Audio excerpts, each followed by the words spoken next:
One, 2, 3, let's go!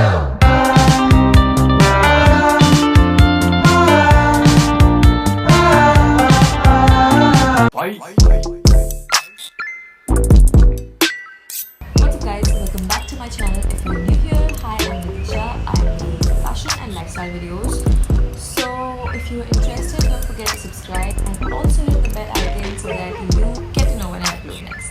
Anyways, today's video will be a useful one considering the fact that we're all stuck inside the house and it looks like we're gonna be stuck inside the house for the rest of the year. So I compiled a list of a few apps that you can check out to keep you motivated, organized, healthy, entertained, creative, and all this good stuff. So without further ado, let's get started.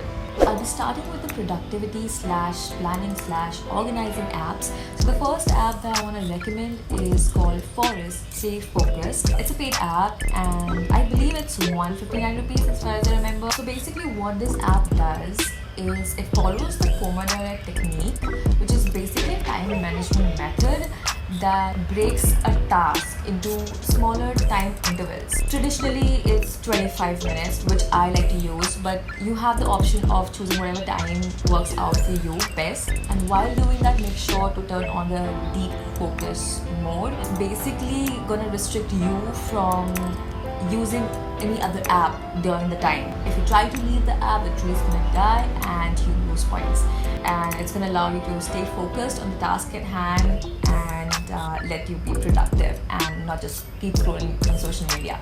So yeah, and the best part about this is every time a virtual tree grows to the fullest, you get a certain credit, and after you reach a particular credit, you can buy a real tree, which they're gonna plant in the real world. So that's pretty cool. Like, you're being productive and you're doing something good for the environment too. So yeah, that's pretty cool. App number 2, Clockify. Working from home is tough, right? With so many distractions like social media, the TV, the bed is always accessible, and the day is suddenly gone.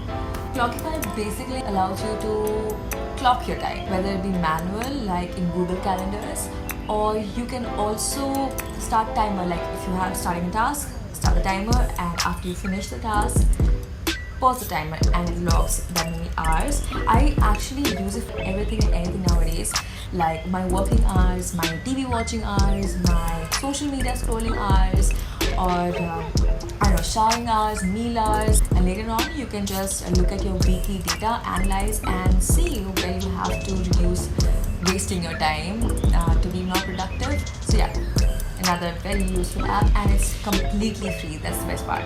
Okay.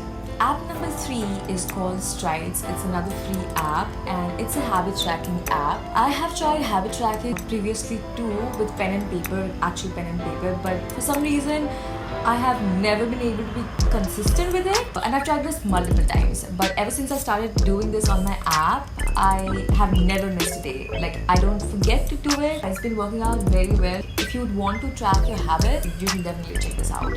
Basically, you make a list of the habits you want to track every single day, and after you do it that day, take it off. That's all. And at the end of the month, you can analyze and see how well you're doing. And there's something about those green circles in the calendar view that I just love to see. It's just that feeling. I don't know how to describe it, but it's a feeling. The fourth app that I'll be talking about is called Trello. This app basically helps you organize your projects that you are working on or will be working on. You can use it on your phone or your laptop. You can add deadlines. You can add your team members, set deadlines for them, add files related to certain projects if you need to add. So yeah, it's pretty cool, and after you finish with the one project, you can just pick it up and put it onto the complete list. I won't be able to explain it to you over a few lines. So what I'll do is I'll find a few Trello tutorials and link them in the description box below if you're interested to check them out. Okay, app number 5 I'll be talking about is Notion. Notion and Trello kind of goes hand in hand for me. While I organize my projects in Trello, I make my content calendars on Notion.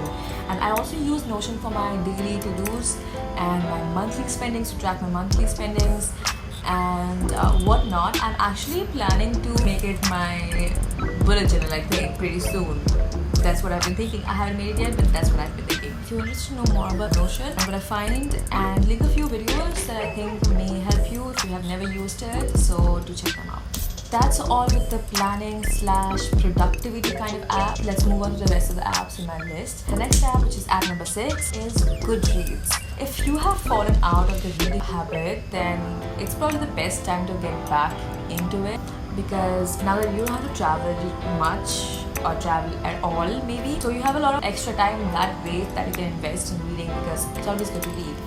So yeah, if you don't know, Goodreads is also kind of a social media for readers where you can add your friends and see what they are reading and share what you are reading, which they can see. You can add yourself in forums and have bookish discussions, take part in challenges. I love taking part in the yearly reading challenge. I have been taking part in the Goodreads yearly reading challenge for the past couple of years, and more or less I have been completing.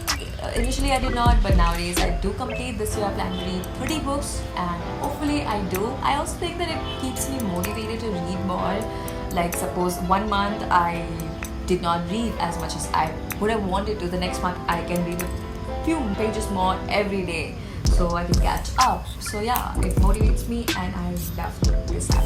So you can check it out if you like to read books too. App number 7 is a learning app. It's called Udemy. There are a lot of other learning apps like Coursera, Masterclass, Skillshare, etc, etc, etc. You can check any of them out. The reason I'm talking about Udemy is because I'm using it at the moment. The courses are not free, but a lot of the times they have huge discounts, so you get them for pretty much very cheap. So yeah, that's good. And after you finish a course, you get a certificate. You can put them up on your CV if you like. That's a good use of your time. So check Udemy out or any of the learning apps. That leads us to app number 8, which is also a learning app, Duolingo. This is a language learning app, but it's not like any other learning app, considering the fact that it's not at all like a classroom-ish kind of learning. It's more like a game. I'm currently practicing French again. I took a class a couple of years back, a level A course of French, but seriously I don't remember anything more than to show my Kalpadisha. So yeah, I thought I'm gonna practice French a little bit more, and after that I plan to learn Korean, because weirdly I'm very fascinated by Korean. Also, by the way, if you want to use it just for fun, then you can also learn High Valyrian. Yeah, they really have High Valyrian. If you want to pretend to be Khaleesi, go ahead and learn it. Actually, I may learn that too. App number 9, Quizzup. Jumping from a sort of game app to another game app, Quizzup. 5 years back, I used to play a lot of it, and I used to love it then. I still love it. As the name says, it's a quiz game app. You can challenge your friends or anybody random in the world who's playing the same topic as you at that particular moment, anywhere in the world. And there are so many freaking topics you can choose from, whether it be pop culture or general knowledge or zoology or geology or politics or whatever, and also learn something sometimes. App number 10, Pinterest. It's not a new app, and I'm sure everybody has used Pinterest to some extent. To me, Pinterest is this beautiful little world. Anything I search for, the page that comes up is this beautifully curated page, A++ on the aesthetics. And the best part about this is basically these are links to an article or a blog post. So unintentionally, while surfing Pinterest, I come across a lot of useful information. So yeah, if you have some time and you want to get inspired, check out Pinterest and pin away all the inspirations so that you can maybe use that later. I love Pinterest. Okay, up next, app number 11, PicsArt. After going through all the aesthetic content in Pinterest, if you want to create something striking and cute of your own, you can check out PicsArt. Not that you cannot use any other app to make something striking, but if you want, this is one option for you. I have to say this is one of the most fun editing apps I've ever used. The thing that I like most about PicsArt is playing around with the stickers. So if you decide to check it out, you have to play around with them. I think that's what makes PicsArt stand out. That's what makes it unique. So you should give it a try. With only 3 more apps to go, at app number 12, I'm going to talk about Apple Podcasts.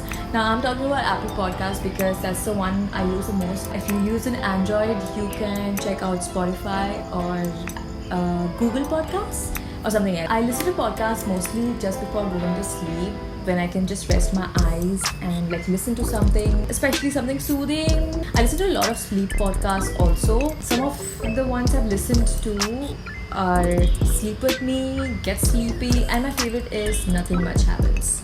Up next on the list, app number 13, Cure Fit app.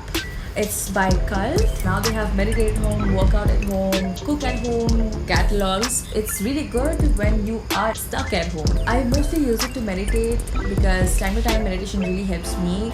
When I have a lot on my mind, I need to clear it. Yeah, that's when I use this app mostly. You can use it to find out recipes of healthy meals or workout at homes or even meditation if you are like me and need to meditate sometimes to clear up your head. This app is not free. You have a free trial for 14 days. You can just try it out, and if it's to your liking, you can take the subscription maybe. And all the best. And the last app on my list, app number 14, is another workout app. It's called 7.